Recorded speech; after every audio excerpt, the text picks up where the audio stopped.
Olá a todos, a paz do Senhor Jesus. Hebreus capítulo 6, do versículo 4 ao 6. O texto mais temido da Bíblia. O texto que produz mais medo em todos os leitores que leem a palavra de Deus. Vamos ver o que diz? Capítulo 6 e o versículo 4 diz: é impossível que os que já uma vez foram iluminados, provaram o dom celestial e se fizeram participante do Espírito Santo, experimentar a boa palavra de Deus e os poderes do mundo vindouro, e depois caíram e sejam outra vez renovados para o arrependimento, porque de novo estão crucificando para si mesmo o Filho de Deus e expondo-o à desonra. O que esse texto representa? O que esse texto quer nos transmitir? Eu até coloquei por título na mensagem deste vídeo a diferença entre um desviado e um apóstata. Qual é a diferença daqueles que se desviam do evangelho e daqueles que se apostatam da fé cristã? Qual é a diferença? Você vai entender melhor esse texto através desse esclarecimento. Existe sim uma diferença daquele que se desvia e daquele que nega a fé de uma forma definitiva, que é conhecido pela Bíblia como o apóstata. Nós vemos alguns relatos na Bíblia sobre o desviado. O desviado é aquele que se desvia, abandona a igreja, trilha por caminhos errados, mas o temor brota no coração dele. O respeito por aquilo que é santo e sagrado está dentro dele, embora o desviado esteja vivendo uma vida totalmente fora da vontade de Deus. O desviado, quando alguém prega o evangelho para ele reconhece que está errado, ele respeita aquela pessoa que colocou à exposição a palavra de Deus, ele reconhece que está andando por caminhos tortuosos, mas na maioria das vezes ele não tem força de regressar para o caminho de onde parou, que é o caminho do Senhor. E o apóstata é aquele que abandona a fé, que abre mão dos princípios cristãos e ele passa a ter uma vida definitivamente toda fora da vontade de Deus e ele nega escancaradamente aquilo que ele aprendeu.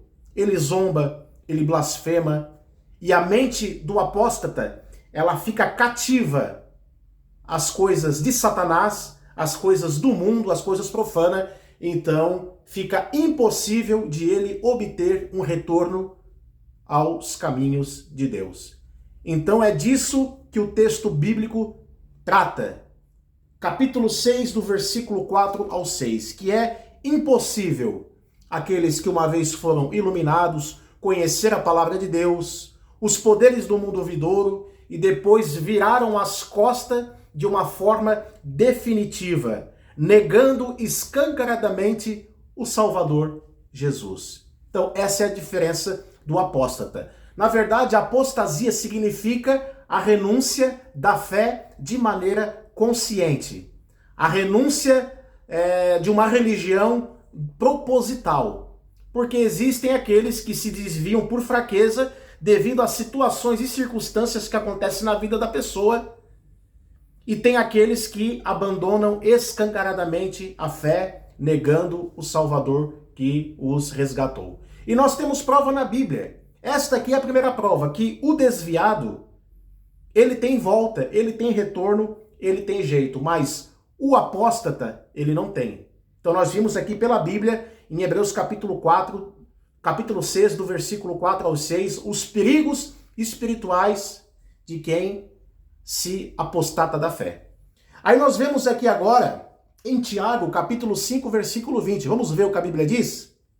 Capítulo 5, versículo 20, versículo 19 e versículo 20, a Bíblia diz, meus irmãos, se algum dentre vós se desviar da verdade e alguém o converter, sabei que aquele que fizer converter um pecador do erro, do seu caminho, salvará da morte uma alma e cobrirá uma multidão de pecado. Então aqui está falando do desviado. Se algum dentre vós, né, Tiago estava escrevendo para a igreja daquele tempo. Se algum dentre vós se desviar da verdade e alguém o converter, então salvará a alma da morte e cobrirá uma multidão de pecado. E outra prova que um desviado também tem volta. Jesus ele falou a parábola do filho pródigo. O filho pródigo, ele se rebelou contra o pai, pediu a sua parte, abandonou a casa do pai e foi para o mundão, gastou todo o dinheiro, e quando ele reconheceu, porque o pai não foi atrás, ele apenas reconheceu que estava fora da casa do pai, estava por caminhos tortuosos, ele reconheceu e voltou para a casa do pai. E o pai o recebeu de braços abertos. Então um desviado é comparado a um filho pródigo também. Então, você que está desviado, eu quero dizer que há esperança para você. Você que não negou, não blasfemou, mas você tem o temor, você tem a marca do evangelho ainda na sua vida, a palavra está dentro de você, tem solução para você. Mas para o apóstata não tem volta. Então é disso que a Bíblia se trata. E o interessante é saber, é que quando o filho pródigo volta para a casa do pai, em momento algum, a Bíblia vai dizer que o pai o repreendeu, foi cobrar do filho, como diz aqui o dito popular, jogou na cara do filho as coisas erradas que ele fez. O pai não fez isso. Ele simplesmente disse: este meu filho estava morto e reviveu. Estava perdido e foi achado. Preparai o melhor novilho para a festa. E a Bíblia diz então que o irmão mais velho se aborreceu com a volta do filho pródigo. E assim muitas das vezes que acontece, né? Quando um desviado retorna à casa do pai, o irmão mais velho da Bíblia representa os irmãos da igreja que julgam, apontam para aquela alma que recém está voltando para os caminhos de Deus, né? E se você voltar para os caminhos do Senhor, pode ter certeza, Deus não vai levar em conta, Deus ele não vai te cobrar o que você fez de errado lá no mundo. Deus ele vai dizer para você: você estava morto e reviveu, estava perdido e foi achado, e haverá uma festa gloriosa no céu ao teu favor. Deus ele não faz isso. Não se preocupe, né? Você que está afastado, volte para os caminhos do Senhor, volte para a casa do Pai, porque Deus ele não vai cobrar de você, Deus ele não vai, como é que se diz o ditado popular, não vai jogar na sua cara, né, o que você fez de errado. É isso que vai acontecer, porque a Bíblia diz que o pai não repreendeu o filho e o pai o recebeu com alegria. Resumindo, um desviado tem volta? Tem. Mas o apóstata não. O apóstata, consequentemente, ele blasfema até contra o Espírito Santo. E com certeza, se nós blasfemássemos contra o Espírito Santo, nós nunca mais teríamos força de orar, de buscar o Senhor, de pregar a sua palavra e de estar agregado em uma igreja. Ok? Então, receba esta palavra, que Deus te abençoe, te ilumine e te desejo uma boa caminhada nesta tão grande jornada de fé com Jesus Cristo. Deus te abençoe.